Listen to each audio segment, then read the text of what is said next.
Alrighty, now that we have our movement system completed, in this video I want to go ahead and clean up our code a bit and introduce custom methods. Now, custom methods, I'm going to go ahead and open up our script here. Oftentimes, you'll find on forum boards and discussion postings, you'll find methods and functions. Just know that methods and functions, they can be interchangeably used. So in C# we call them methods, but in JavaScript or some additional programming languages, they're called functions. They're the exact same thing. So for instance, here in our script, we have a start method or function, as well as an update method or function. What we're going to do is we're going to create a modular approach, and we're going to demonstrate what object-oriented programming is, where we have our code neatly organized into sections. The reason why we want to do this is for one, readability, but also easier debugging. So what I want to do is I want to create a custom method to handle all of our movement.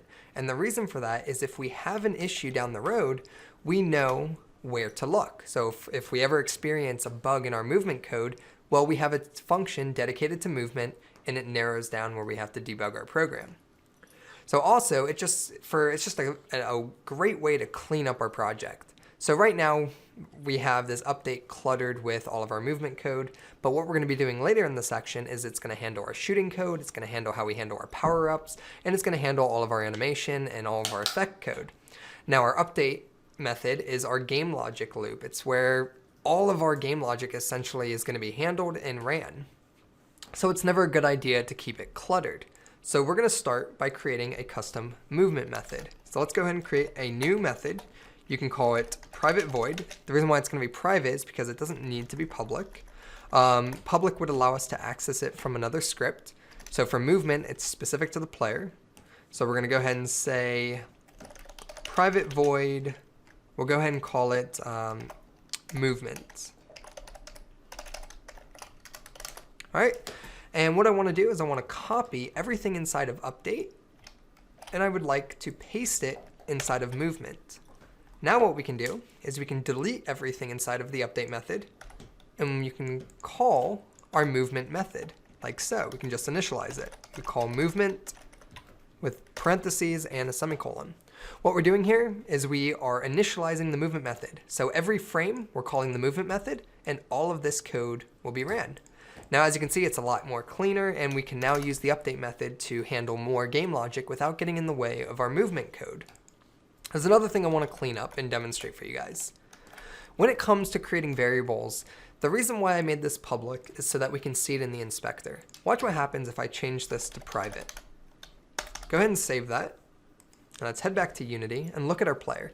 You'll notice that the speed variable is no longer visible. It disappears. The reason for that is because it's a private variable.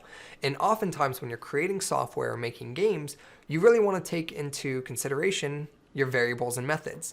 Do other scripts outside of the player need to know about these variables? For instance, our movement code is specific to the player. I don't want anyone to call my movement method for my player. I also don't want any other script to have access to my player's speed. Now, what I would like to do, though, is still be able to see it in the inspector, but keep the variable private. So how can I do that? Unity allows us to create attributes, and we can use those to display certain variables in the inspector. So what we're going to do here is we're going to do something called serialization, which will allow us to keep a variable private and view it in the inspector. So to create an attribute, we use the square brackets, and we're going to go ahead and type serialize field.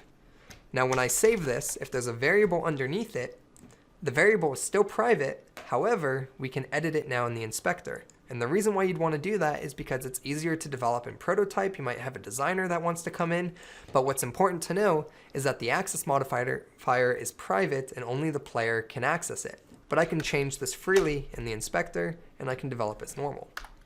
Going forward throughout this course, most of the variables that we create will be private because they don't need to be known by other scripts. So we'll be making use of the serialized field attribute quite a bit. When we get into shooting, and when we get into script communication, we'll probably open up our variables to be public because there might be information in other scripts that we want to access.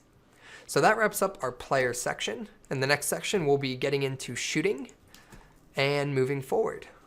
I'll see you guys in the next video.